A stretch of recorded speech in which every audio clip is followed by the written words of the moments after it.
अस्सलाम वालेकुम dear students, उम्मीद है आप सब ठीक होंगे। मेरा नाम है वकार अहमद और मैं अपने चैनल मैथ की दुनिया में आपसे मुखातिब हूँ। इस चैनल में आपको 9th क्लास के मैथ्स के सारे चैप्टर्स मुकम्मल फॉर्म में मिलेंगे। तो अगर आप इस चैनल को ज्वाइन करोगे तो मुझे उम्मीद है कि आपको फ़ायदा होगा। चलिए स्टार्ट करते हैं। आज हम एक्सरसाइज 1.6 का क्वेश्चन नंबर 2 सॉल्व करेंगे और क्वेश्चन नंबर 2 में पार्ट 3 आज हम सॉल्व करेंगे। क्वेश्चन नंबर 2 है solve the following system of linear equations using Cramer's rule और पार्ट 3 है 5x + 7y = 3 and 3x + y = 5। तो सॉल्यूशन में सबसे पहले हम इन इक्वेशंस को यहाँ पे दोबारा लिख लेते हैं। सॉल्यूशन 5x + 7y = 3 और 3x + y = 5। अब हमने क्या करना है, इन इक्वेशंस को हमने मैट्रिसेस के फॉर्म में लिखना है। तो यहाँ हम लिखेंगे right these equation in matrices form. Right these equations in matrices form।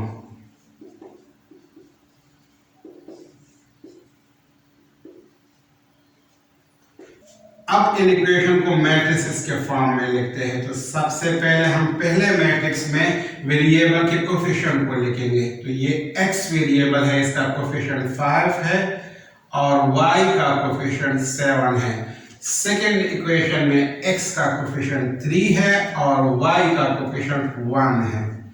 ये जो फर्स्ट कॉलम है ये हमारे पास कोफिशिएंट ऑफ x है और सेकेंड कॉलम y के कोफिशिएंट है। इसके बाद मल्टीप्लाई फॉर्म में इसके साथ मैट्रिक्स लिखेंगे और इसमें वेरिएबल को वर्टिकल फॉर्म में लिखेंगे। इसके बाद फिर इक्वलिटी का निशान होगा और फिर यहाँ पे जो कांस्टेंट वैल्यू है 3 और 5 इसको लिखेंगे।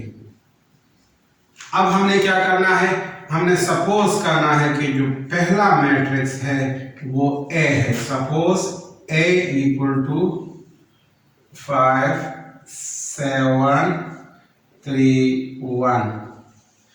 दूसरा मैट्रिक्स इसको हम नाम देते हैं x का, x = x y। और तीसरा जो मैट्रिक्स है वो है B, उसको हम B का नाम देते हैं और वो है 3 5।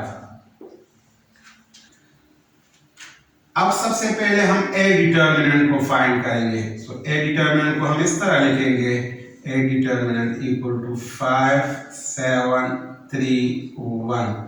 अब A डिटर्मिनेंट को फाइंड करने का तरीका यह है कि पहले हम फर्स्ट डायगोनल की एंट्रीज को मल्टीप्लाई करते हैं, फिर माइनस लगाएंगे और फिर सेकेंड डायगोनल की एंट्रीज को मल्टीप्लाई करेंगे।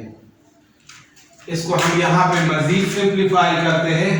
A डिटर्मिनेंट हमारे पास आ जाएगा A डिटर्मिनेंट = 5 × 1 से 5 आता है -3 × 7 से 21 आता है।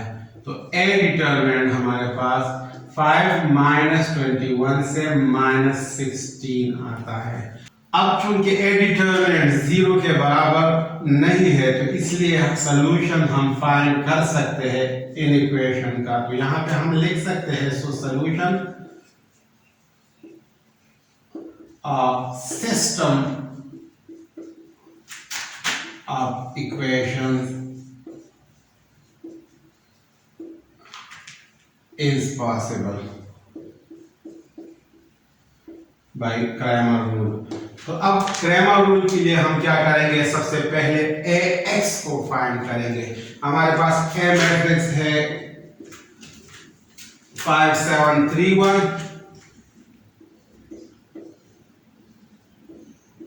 और B मैट्रिक्स B यहाँ पे लिख लेते हैं। B मैट्रिक्स हमारे पास है 3 5। अब Ax फाइंड करने का तरीका यह है कि हमारे पास जो x के कोफिशिएंट है इस मैट्रिक्स A में जो कि 5 3 है, उनको रिप्लेस करेंगे हम B मैट्रिक्स के एलिमेंट से। तो 5 3 की जगह हम 3 5 लिखेंगे और 7 1 हम इसी तरह ही लिखेंगे। अब ax का डिटर्मिनेंट हमने फाइंड करना है, तो ax का डिटर्मिनेंट हम इस तरह लिखेंगे, ax डिटर्मिनेंट इक्वल टू 3 7 5 1। अब ax डिटर्मिनेंट हम किस तरह फाइंड करेंगे? पहले हम फर्स्ट डायगोनल की एंट्रीज को मल्टीप्लाई करेंगे, 3 into 1 यहाँ पे माइनस आएगा, और फिर सेकेंड डायगोनल की एंट्रीज को मल्टीप्लाई करेंगे। तो ax डिटर्मिनेंट हमारे पास इस तरह आ जाएगा, 3 1s are 3 minus 5 7s are 35। तो अगर 3 से हम 35 को माइनस करें तो हमारे पास एक डिटर्मिनेंट आ जाएगा -32। अब x को फाइंड करने के लिए हम फार्मूला लिख लेते हैं, x equal to ax determinant divided by a determinant. तो इसमें हम वैल्यूज को पुट करते हैं, x इक्वल टू x की वैल्यू -32 है और a डिटर्मिनेंट की वैल्यू -16 है। तो यहाँ पे अगर हम -32 को -16 से डिवाइड करेंगे तो आंसर 2 आता है। अब नेक्स्ट हम ay को फाइंड करते हैं, तो ay हम मैट्रिक्स A को देखेंगे। अब इसमें जो y के कोफिशिएंट है, जो कि यहाँ पे 7 और 1 है, उनको रिप्लेस हम करेंगे मैट्रिक्स B के एलिमेंट के साथ। तो हमारे पास ay आ जाएगा 5 और 3 को हम इसी तरह ही लिखेंगे, और 7 1 की जगह हम 3 5 लिखेंगे। अब ay डिटर्मिनेंट को फाइंड करते हैं, तो ay डिटर्मिनेंट को हम इस तरह लिखेंगे, 5 3 3 5।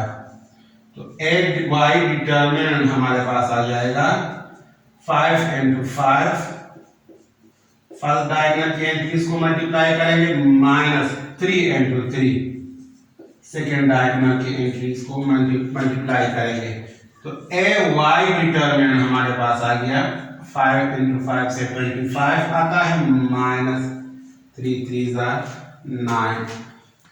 अब इसको हम यहाँ पे मजीद सिंप्लीफाई करते हैं, तो ay डिटर्मिनेंट हमारे पास आ जाएगा 25 -9 से 16 आता है। अब हमने क्या करना है? अब हमने y को फाइंड करना है, तो y का फार्मूला हम लिखेंगे, y equal to ay determinant divided by a determinant. अब इसमें हमने वैल्यूज को पुट करना है, तो यहाँ पे हम लिखेंगे पुटिंग वैल्यूज। तो जब हम वैल्यूज यहाँ पे पुट करेंगे तो यहाँ पे आ जाएगा y equal to ay determinant की जगह हम 16 लिखेंगे, और a डिटर्मिनेंट हमारे पास -16 है।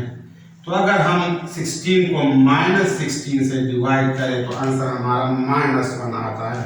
तो हमने x की वैल्यू भी फाइंड कर ली जो कि 2 है, और y भी फाइंड कर ली जो कि -1 है। तो यहाँ पे हम लिखेंगे सॉल्यूशन सेट x की वैल्यू 2 है और y की -1 है।